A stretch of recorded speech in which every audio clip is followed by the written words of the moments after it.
Usher. They talk about his... Usher, I'm tired of Usher. Oh. Goofy bitch. Oh. Got your asshole ripped open and the only thing it inspired was loyalty? They ripped your ass open. Gene didn't say it. He said, check the records at the hospital. I'm saying it.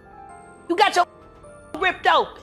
Then you take Justin Bieber from Lily White, Canada, and take him to the flavor of Fuck Off, the kiddie edition. Get his ripped open.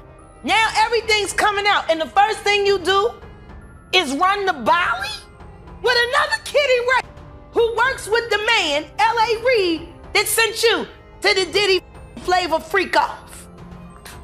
Not the flavor.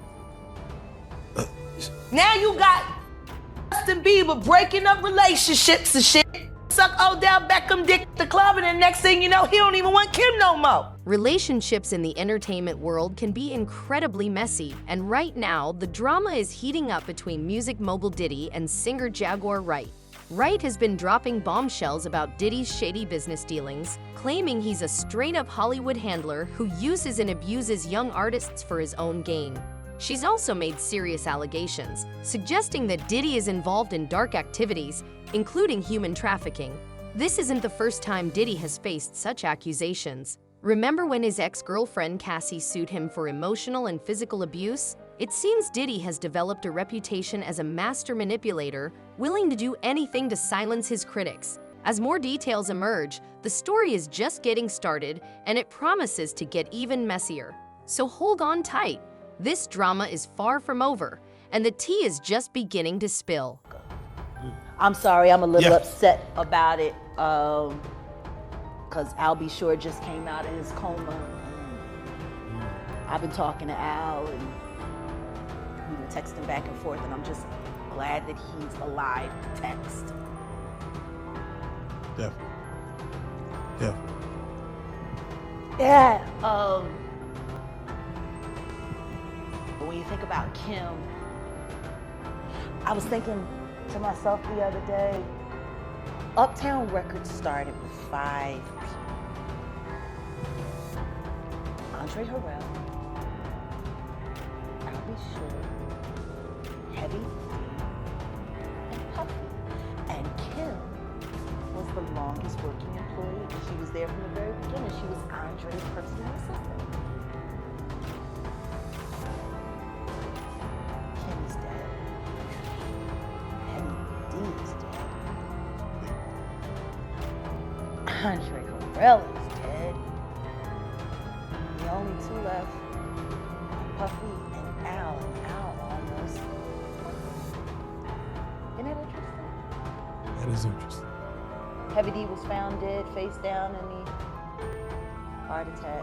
Andre Harrell, heart attack.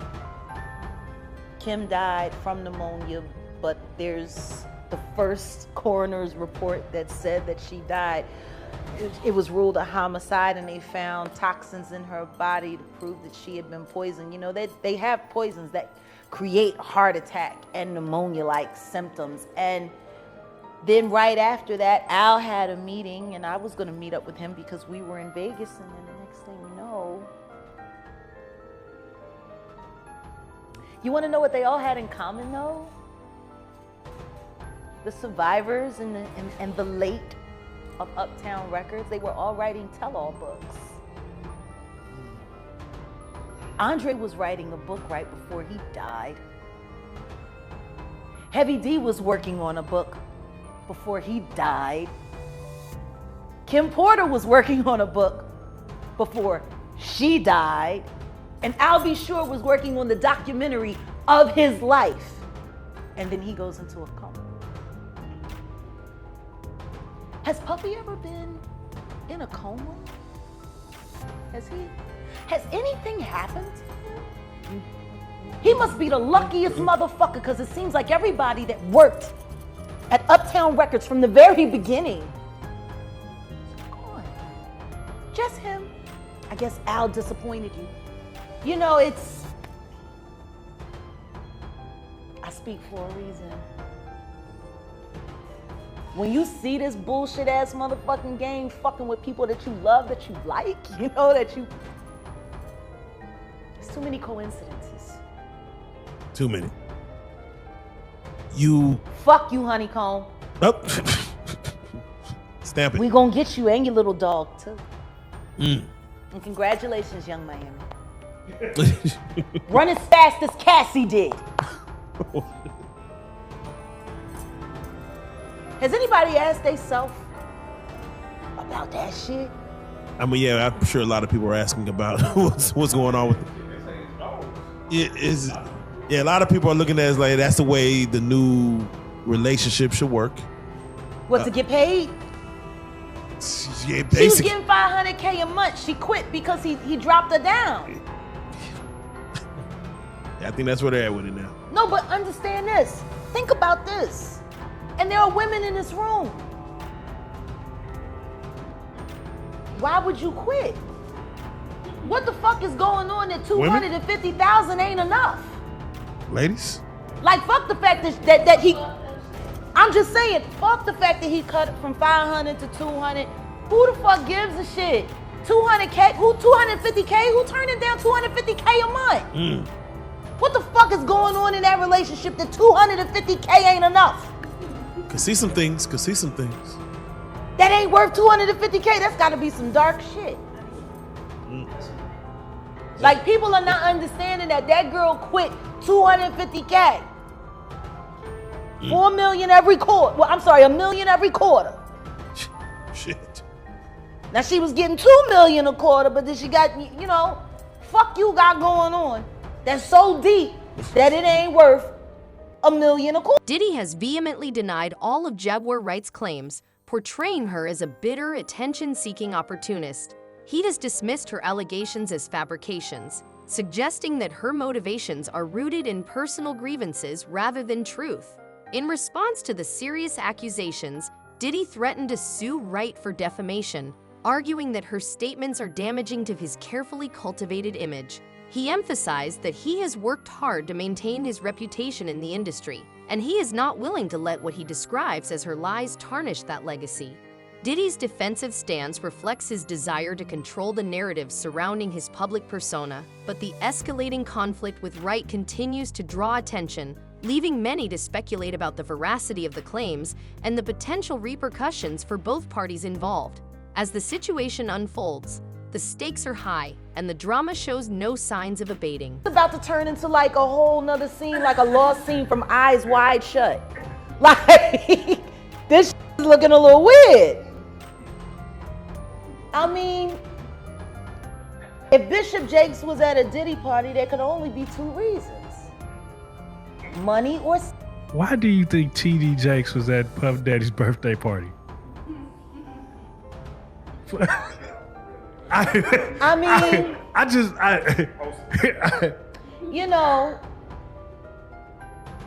do you remember when Bernie Mac played the minister Friday? Yes. That's how I feel about T.D. Jakes. Like, that's how I see. Oh, Miss Parker, come to pray. But for him to be at a Diddy party, I don't know. Like, I feel the same way about that as I feel about when Tyler Perry came to his church and laid hands on him and he caught the Holy Spirit from Tyler Perry. Tyler Perry is the bishop of what? Like, I've never, like, and I cut a check for 100, and I'm gonna lay my hands on your bishop, and he said, and then the bitch said, it's on the fucking internet. He's doing all of this, right? And then there's a woman on the dais screaming, push the baby out, birth that baby, I'm like, are we at church? Or is this about to turn into like a whole nother scene, like a lost scene from Eyes Wide Shut? Like, this shit is looking a little weird. I mean, if Bishop Jakes was at a Diddy party, there could only be two reasons. Money or sex. That's all that happens at Diddy parties. Money and sex. I hope it was for money. Charitable contribution. I hope it was for money, because arguing about who's going to put the strap on is That can be a very uncomfortable situation. You know, we're gonna pray on it, praise the Lord. Amen. When Bishop Jakes attended a Diddy party, opinions were sharply divided among fans. Some supported Jaguar Wright, calling for Diddy to be banned, while others accused her of being a clout chaser. The drama quickly spread across blogs and gossip sites, with many weighing in on who was telling the truth. Diddy's team attempted to clear his name through various comments and interviews, but the more he pushed back, the more people scrutinized his past, resurrecting old accusations and rumors. In light of Cassie's lawsuit, where she alleges Diddy became violent with her, the situation only intensified, raising questions about his character and conduct. Looking at this lawsuit, Cassie, she alleges that, Diddy, he'll get violent with her, and he'll get violent with any man that try to start a relationship with her. Bruh. He know who to do that shit to. You understand what I'm saying? It's certain dudes that he'll do that to because he could get away with it quick enough, or he got somebody behind him, or he got some people there they no matter gonna take his weight for. It's only so far he gonna go himself. It's only so far he gonna go himself. So now, he gonna come at you hard, try to play it off. Because he know if he do anything and it comes back to him, it's a lawsuit. He slapped somebody, hit somebody, that's a payday for them. But he'll make up that whole atmosphere, and then he'll look at one of the bouncers or look at somebody a certain way, and they'll take over his mess. So, I could see him coming at somebody hard like that. But by itself, he ain't gonna bust a grape in a wine factory. But he don't have to. Right. But I want to ask you, right? And I know you ain't signed it. I know you ain't signed an NDA, clearly. But did he make his artists sign NDAs and people that work for him? Well, a lot of these rappers, a lot of these industry people, anybody who does business nowadays with the internet, they have NDAs, non-disclosure. That means that if you work for them, you around them, you can't disclose any of the information about them. It's the same thing that he gave to all his artists when he gave them their publishing back. I'm gonna give y'all publishing, but y'all can't talk about Janice Combs, Justin Combs, Sony, Bad Boy, or anything that happened. Y'all can't talk about none of that. But there's some artists that didn't say anything, that didn't sign it, and they able to talk about anything they want to. And I think that's those girls that was, I think Danity Kane. I think a couple of them didn't sign it. And boy, oh boy, they probably gonna go after him too. Cause I heard him, and I'm giving you this, Aubrey.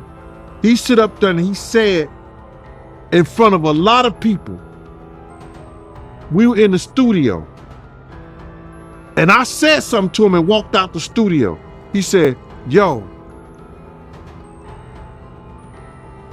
I'm gonna drug their ass off and pick them up and pip them out to my neck. He said, I'm gonna drug them out. I'm gonna get them all on drugs, and I'm gonna pimp their ass out to my neck. And I was like, them somebody kids, and walked out. And it's somebody that heard me. It's somebody that heard me. I mean, well, it's not only somebody that heard me, it's somebody that I know who was in the studio at the time that happened, and I still talk to him today. And we were just talking about that the other day. He done moved back to Indiana. I don't know why. I'm gonna give you that one. He said he was gonna drug them all out and pimp them out. Jaguar Wright's allegations about Diddy took a dark turn when she claimed he threatened to drug and pimp out young artists. Some industry sources came forward to support Wright, stating that Diddy's shady behavior was an open secret within the music world. This revelation fueled the ongoing controversy, leaving fans and observers unsure of whom to believe. The situation grew increasingly chaotic as stories about Diddy's past resurfaced, including troubling accounts involving his ex-girlfriend Cassie. When asked about her experiences, Cassie reportedly recounted instances of Diddy's violent tendencies, adding more fuel to the fire.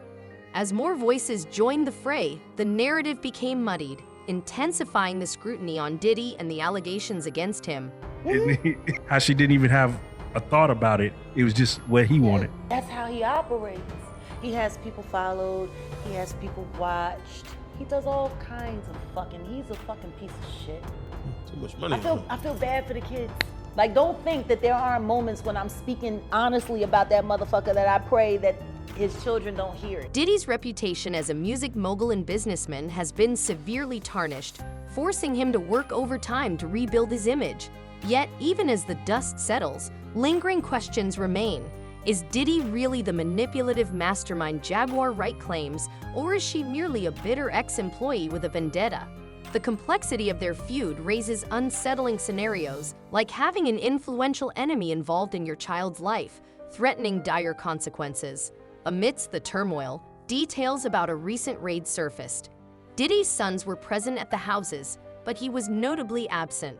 This absence only adds to the scrutiny surrounding him, prompting further speculation about his role in the lives of those close to him, and whether he is truly the person his critics portray him to be. Imagine having an enemy that has a position of influence in your child's life and knowing that that person sends you notes and messages every now and then. If you don't do this, if you don't do that, that boy is dead. And real quick, I have to go back to the raid real quick with Diddy. His sons were there and he was not there at the houses. And he was quiet. That was the worst part of that. To see his sons being How the hacked. f do you force your kids to do your perp walk? That was the worst part, and all I could think about was Kim and Misa. The girls. Just her son. He left their son to be walked out backwards on camera for the world to see. Thank God Kimura got the girls. Misa's son, Misa and Wolf's son, Yeah. and Quincy's missing. Quincy's missing. Oh. And lastly, After he was questioned by the feds. after. I wouldn't be surprised if he was in witness protection right now. Which means his father ain't never gonna see him again. Have we seen the last, or is this just the beginning of that saga? It's just getting started. True. Which is why I think people are so uncomfortable about me being in this position right now because of my press pass and because I'm gonna be in the courtroom for the Keffe D trial.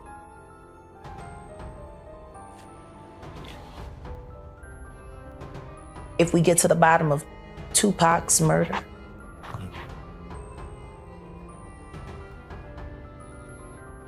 when that is finally revealed, 15 other murders will be revealed with it. And you will find that they were all committed by the same two people, father and son. Were you surprised by Keffe D's arrest for Tupac's murder? No.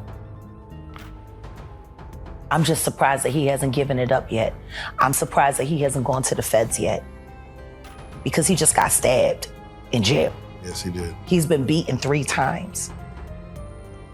And I'm going to say it for a fact. I know you the one pulling the strings. Reggie Wright Jr.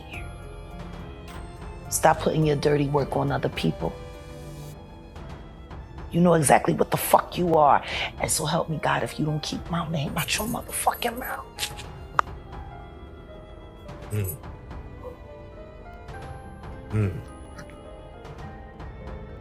With the last time you were on the couch, you had mentioned, and it's crazy that you say these things. You talk about Bad Boy. You speak on Heavy D. You speak on Albie Shore. Yeah. And you say like, look who's standing. And now Albie Shore is now, he's being cryptic. Not too cryptic, but he's very cryptic. He's very cryptic. But he's speaking louder than he's ever spoken before. Ever. And the reason why he's cryptic is for the sake of his son. Imagine having an enemy that has a position of influence in your child's life and knowing that that person sends you notes and messages every now and then. If you don't do this, if you don't do that, that boy is dead. Allegedly. Imagine that. Imagine the nigga that your baby mom is fucking is telling you that if you don't do what he wants you to do, he's gonna kill your child. And you know he's capable of it. Allegedly. Story in the Bible. 2 women had 2 babies. One woman went to sleep, rolled over on her baby, killed her baby. The other woman's baby was just fine. The woman whose baby died, she got up, she went and stole the baby from her roommate. Then they fought over who the mother was. They went before the king, King Solomon. He heard both sides of the story and said, give me a knife. Give me a sword. He got the sword and he was like, I'm gonna cut the baby in half and each of you can have a piece and then we'll be done with it. It was the real mother that said, don't harm that baby, she can have him. Why is nobody willing to accept, as monstrous as people are finding out that Diddy is now, that he wouldn't be willing to split Quincy in half? Because he would. Yeah, he said some years ago, like during a TV show, that he would like harm his own mother to get what he wanted, or something along those lines. So, well, I don't blame him for wanting to harm that. She's his victimizer and his pimp. She is first pimp. All he's focused on is creating new victims. Who's keeping an eye on Papa Bear? I thought that was the purpose of his presence. Speaking of missing children, Tasha K, where are your kids? Because the word on the street is that you don't have time to raise them. Kept you alive and kept you safe. I will advocate for you. I'm with the shits. Fuck Honeycomb. But you are a victim. And I know that.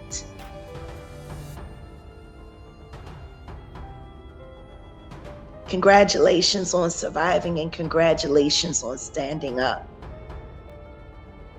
I'll advocate for you. Fuck that pussy and his little fucking dog. Now you want to know what's crazy, Jaguar? What?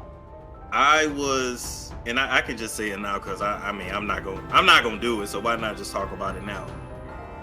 I had an offer to go over there to Revolt. Oh, I'm sure. Yep, I had an offer. They've been watching, and you know I was told that, hey, I can have you in a room with Puff tomorrow. And that just sounded crazy to me. That just like you can have me in a room with him tomorrow. Like what? Excuse me. Like it's the grandest honor on earth. You didn't say we could have a meeting to talk about XYZ. You didn't say we could. You didn't say nothing about business. You said, oh, I can have you in a room with him tomorrow. Mm-hmm. What was I gonna have to do in this room? I don't know. Ask Puff, he had to do it with Andre Harrell.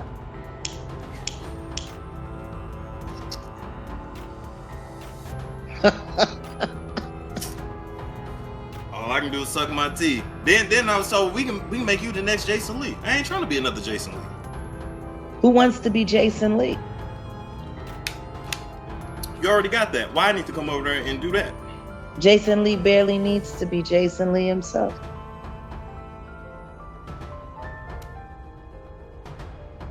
Why y'all say the boom boom room? That is crazy. Look, They can call it what they want to call it.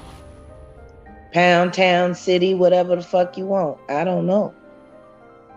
What I will tell you is there are too many people that I do not have direct connection to that are saying the exact same things that I started saying right here on this very channel 3 years ago.